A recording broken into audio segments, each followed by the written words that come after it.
Hi, welcome to the postgame press conference. First for Southern Miss, head coach Scott Berry, starting pitcher Tanner Hall, 5 1/3 innings pitched this afternoon, 6 strikeouts. Center fielder Gabe Montenegro at the plate, 1 for 3. Coach, just start by talking, one, about the game, but also just kind of recap the season. 47 wins. What a great season for Southern Miss. Yeah, first of all, let me congratulate Ole Miss on the 2 games that they played here. Really a classy program. I told Mike after the game there, I said, if it couldn't have been us, I wanted it to be you. I think the world of him, have the utmost respect for how he runs his program and how his players act. So congratulations to them. You know, Mississippi's going to be represented. We knew that going into this one way or the other. So certainly we're pulling for them to win the whole thing there. So, you know, the journey started back in February, actually in August, but, you know, with the book really started getting really hot in February. And that's what I told them today before the game. We're the author of the book. And, you know, we decide when it ends, in all honesty. And unfortunately today, it ended. But within that book, there's a lot of great stories in there. You know, the regular season conference champs on the last year that were in CUSA, 47 wins.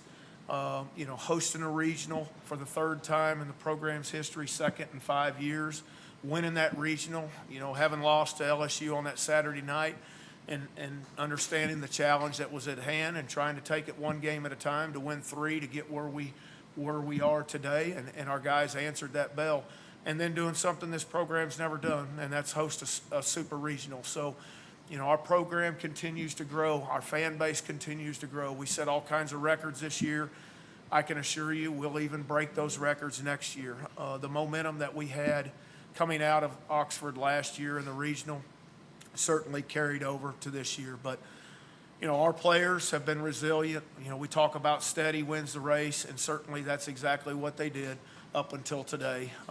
They kept it steady the whole time. So, very much appreciative of our coaches, our support staff, our administration for running such a great tournament here, really the last 3 weeks, you know, and so, you know, hats off to them. Jeff Mitchell, the tournament director in all 3, he continued to get better and better with it, and honestly, I don't know how much he could have got any better than he did. So it was a really good tournament, the way everything was run. Unfortunately, we just didn't come out on top. I will open up to questions.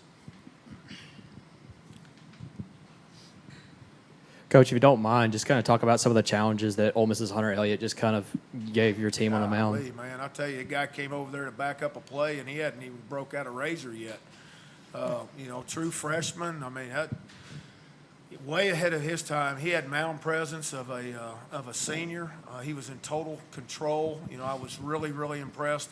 You know, what he did is he really mixed his pitches. He plus and minus the velocity, and had a great changeup, made his fastball really sneaky, and just kind of just hit both sides of the plate, and really never gave us a chance to get any kind of timing off from him. And, you know, we get a hit there in the 2nd, a little kind of swinging bunt, and then he retires 16 straight before we get the next hit there in the 8th. So pitched very, very well. But, you know, Tanner Hall, you know, he matched him really good, too. First 2 innings, he had to pitch out of trouble, had 1st and 2nd, nobody out, and was able to get out of both those innings, one with a double play ball in the 1st, and the 2nd inning, you know, he gets 1st and 2nd, I think a leadoff walk and a base hit, and he strikes out the side. So, you know, we knew Ole Miss was going to be a tough offense to navigate through, and certainly they showed that. They created some opportunities for themselves, and they were able to take advantage of them. The difference was we never really created anything for ourselves. Both times that we had somebody at third base, it was with 2 outs. There, the time that the error on the pickoff, and then Gabe, you know, squares up a ball. Elko makes a great play at first base to end that one. And then later on, bases loaded when Pato flew out there to end it. Scott, I mean, there was a lot of injuries to this lineup towards the second half of the season. Do you feel like that hindered you guys towards the final stretch? You know, honestly, there was just a couple. You know, I mean, it was, and they were big at the time. They were Ewing and Wilkes. You know, our 3 and 5 hole hitter. You know, in this book, you look back in the 5th game of the year, our starting catcher, Blake Johnson, breaks his hamate bone, and now we're down to one catcher. And Rodrigo Montenegro, he has to catch 20 straight games. And I mean, literally, I'm praying every morning that he will stay healthy because we really have no backup. Sarge played a little bit in junior college, but the injuries outside of those two, did it kind of mess with our chemistry a little bit? Yeah, I think so. But we got them both back and healthy. We just didn't finish down the stretch like we needed to. In the regional last week, we did. We hit well. Super regional, we didn't. We just didn't do. We got shut out for 18 innings. So you're not going to win a game doing that. Scott, I know obviously this is all kind of raw right now, but when do you allow yourself to, bask in what you guys were able to do this year, also knowing what you're building for the future here? Yeah, it's going to take a couple of days, just to kind of let this kind of thing settle in because it hurt. I mean, I could see the hurt in the guys' faces. I mean, we had young men out there with tears coming down their face because we worked so hard and it was a special year. At one point, 2 weeks ago, there was only 64 teams left, out of 301. And we were one of those 64, and we did enough as a body of work to be one of the at-larges. We did enough to host a regional. So there was a lot of great things there that I don't want to go unnoticed. And just because we lost this super regional in 2 games and got shut out 2 games, it does not define who this team was and what they were about at all. I think you got to credit Ole Miss. You got to give them some credit. The young man yesterday and then today, Elliott, they pitched pretty good. And they have. I think that's what's kind of carried them here. They had trouble finding that rotation throughout the year, but, they were able to get it all figured out here, and that's what's kind of carried them. Gabe, you've just had your last at-bat at Southern Miss. Could you just talk about your storied career and just the kind of the way you guys went out the last 2 years to Ole Miss? Could you just highlight that a little bit? All this throughout my career, I've seen players just come and go, and I can tell all the hard work that the coaches have put on, the players have put on, and just the progress that we all made throughout the years. And I'm just really honored that I was able to come to this program, and I'm just thankful for Coach Barry and all the coaches to give me that chance. And even though this is the end, I know this program, I know these players, and they're going to keep working, and they're going to come stronger next year. Coach, the question, just from the earlier one about the future. Mm-hmm. Now, what about players that are going to be drafted, players that are going to graduate? Where are you guys standing as far as what are you looking for, recruiting purposes? Yeah. What are you going to do with the guys that sit down to get drafted, if they're going to stay or if they're going to go? Talk to me about that. Well, unfortunately, they've moved that draft back now until the middle of July, so we'll have to sit around and wait for that for a month. But, we lose 3 seniors. We lose Gabe, who's been here for 6 years. 25% of your life you've been here? Is that right? Yes, sir. So, in a great 6 years. I couldn't be more proud of a young man right here. I remember the first year he was here, he redshirted, and that first weekend we had a big lead, and he kept looking back at me, am I going to get in? Well, I'm going to get in. And as a coach, you have to really kind of look at that, and you go, in our sport, baseball, you see one pitch, you're done for a year. That's a year eligibility. And we have some really good outfielders in 17, and so I have to make a decision, and the decision was to redshirt him.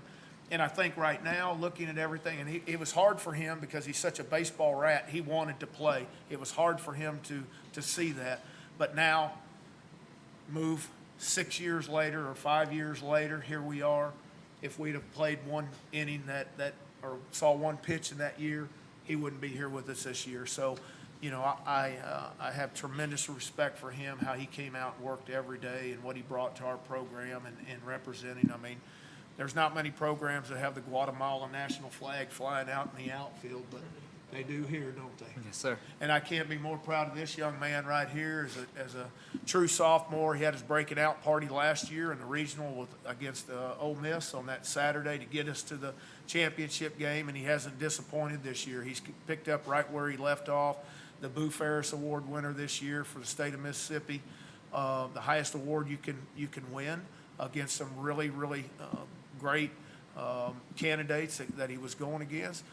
You know, he's a Team USA, Collegiate Team USA invite with Mike Bianco and Team USA. So a very special young man with a lot of good years ahead of him as well. Scott, you mentioned not really being able to get anything going offensively this weekend. Is there a common thread that you saw in some of the ABs you guys took that maybe you can point to that caused that, or just your evaluation of what happened there? Yeah, just a timing problem. I mean, we just, they just kept us off time, and they did a good job of plus and a minus. And, last weekend we swung the bat pretty well. We scored runs, and then, I just think sometimes you got to tip your hat. I mean, there's a lot of times people have tipped their hat to our pitchers this year, in all honesty, and I've seen them, do that. And today I have to be that opposing coach that goes, you know what? Those were two pretty good arms that pitched. I'm not going to sit there and say they're power arms, but they pitched, and they got you out, and that was what was important. Back to your question, we got three seniors, Gabe being one, Drew Boyd being another, and Hunter Riggins being the third. So outside of that, we return everybody coming back just like we did last year. It will be called next year a COVID team, basically, because of the extra year. So we're excited about those guys that come back. They took the step from last year to the next step. That was the challenge at the end out there when I told them, it's time to take that next step, and that's to Omaha next year. All right, final two questions. Yeah, to kind of bounce off of what you just said, you got several COVID juniors coming back. Do you feel like you know where they stand? And also, if you keep this team intact, you bring back almost all of your production. I mean, can you talk a little bit more about how that makes you feel for next season? Well, I think, it's just every year is a learning experience that moves you forward to the next one and makes you better, we talk a lot about failing. You can learn from failure more than you can really winning, in all honesty, if you know how to go about it. So, I would assume the draft is probably going to, entertain some guys on the mound. So it's going to be interesting to see what happens there. But, we feel good about it right now. And, obviously, if it's the best thing for those young men, then I'll be very supportive of it, as I always have. So. Final question. Yeah. Scott, I know you and Mike are good friends, Bianco, and I know about some of the pressure that he was under, and a lot of people wanted to change. What do you think about all that? Well, he's the winningest coach in their program's history. I said it last week. There ought to be when he decides to go out, there needs to be a statue made there for him, because he has taken that program from just a regular program to what it is today. His second World Series appearance, the facilities, everything that's been invested in that venue to bring it into one of the best college baseball facilities in the country. And, he's responsible for that because he's generated the interest, he's generated the enthusiasm, and he's a good baseball person, and he's a better person in my mind. I think all 8 teams got a good chance now that Tennessee's gone. So I think it's pretty good, in all honesty. I think they're all 8 will be smiling when they get there. So, but what a tough inning there for Tennessee. It's hard to sustain that for so long. It's hard to not have, some kind of bump in the road in your season, and certainly, you don't want it to happen there at the end like it happened to them if you're in that program. But that's baseball, and that's life. Coach Barry, Tanner, Gabe, congratulations on an outstanding year. Again, 47 wins, outstanding. Thank you guys for your time. Thank you very much.